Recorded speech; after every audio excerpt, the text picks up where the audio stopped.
Жителите на селата долж текот на реката Пчиња цела деценија се соочуваат со еколошка катастрофа. Како и на повеќето реки низ Република Македонија, така и овде бизнис интересите задираат во квалитетот на животот на жителите и условите кои го одредуваат.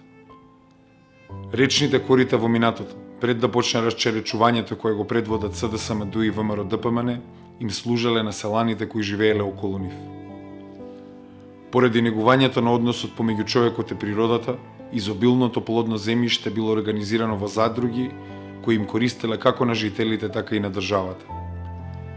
Сега, кога богатењето на поединци е далеку поважно од добробитта на луѓето и зачувувањето на државните ресурси, правилата на игра се различни.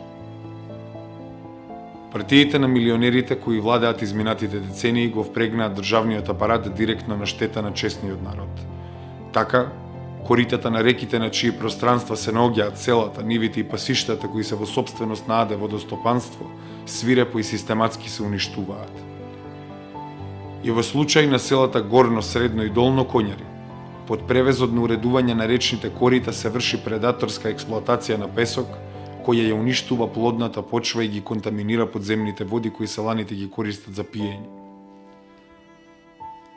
На средба со селаните од овие села, представници од Левица, пратеникот Борислав Крмов, членот на президиумот Реджеп Исмаил и портпаролот Амар Мециновиќ разговараа за овој деценијски проблем. Во непосреден контакт со жителите од овие села, дознаваме за сите препреки со кои се имаат соочено во нивната борба и за немоста на институциите. За сите повеќегодишни притисоци кои кулминираат со минатогодишниот протест и блокирањето на патиштата околу селата.